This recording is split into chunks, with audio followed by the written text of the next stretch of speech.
Happy Easter. Thanks for joining break time for the second Sunday of Easter, the Feast of Divine Mercy. I'm Father Hilario Siñgian, Dominican.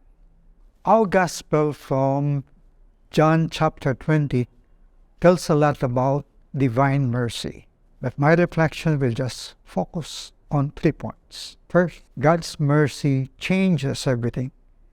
It's powerful. It changed the disciples. It can change us. Second, God's mercy must be shared. It is for all. After forgiven, we are asked to forgive. Third, God's mercy must be kept alive through our life witnessing.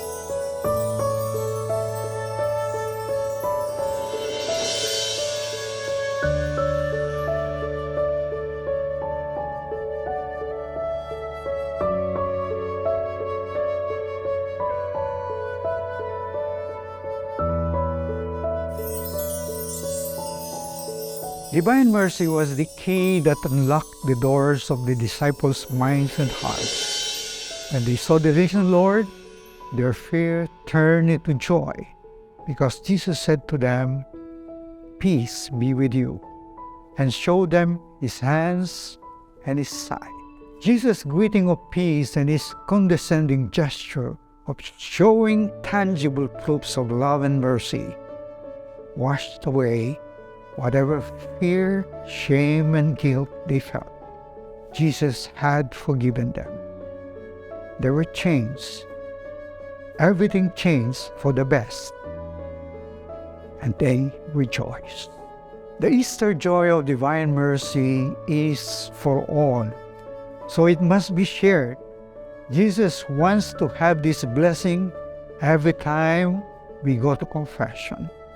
In the Gospel, we see that Jesus did not stop and just disappear after the disciples rejoiced at seeing him alive. He greeted them again, "Peace be with you." And he went on to institute the sacrament of divine mercy, empowering them to forgive sins and to restore peace and joy to sinners. That power was conferred on them when the risen Lord breathed on them and said, "Receive the Holy Spirit. Whose sins you forgive are forgiven them, and whose sins you retain are retained." With this power, the disciples could now be sent to continue Jesus' mission of saving sinners. "As the Father has sent me, so I send you." So I hope this reflection will convince those who are still hesitant to approach this marvelous Easter sacrament of reconciliation. Of course, some will still doubt.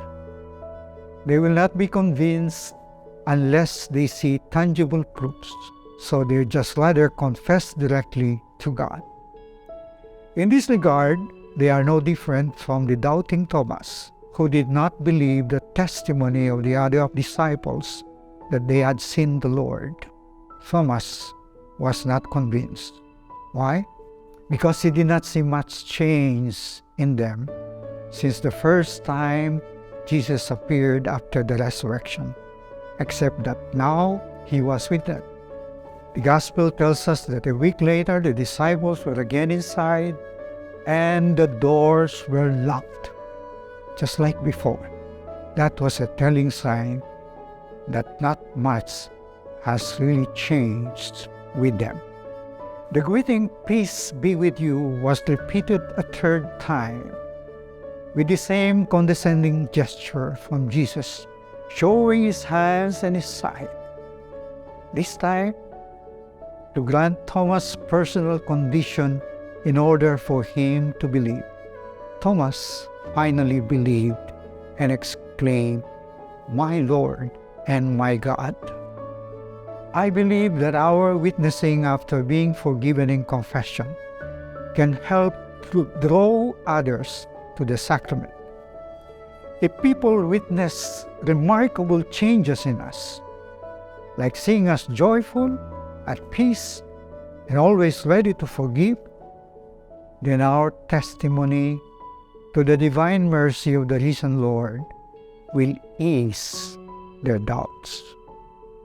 May Jesus, the King of divine mercy, bless us all.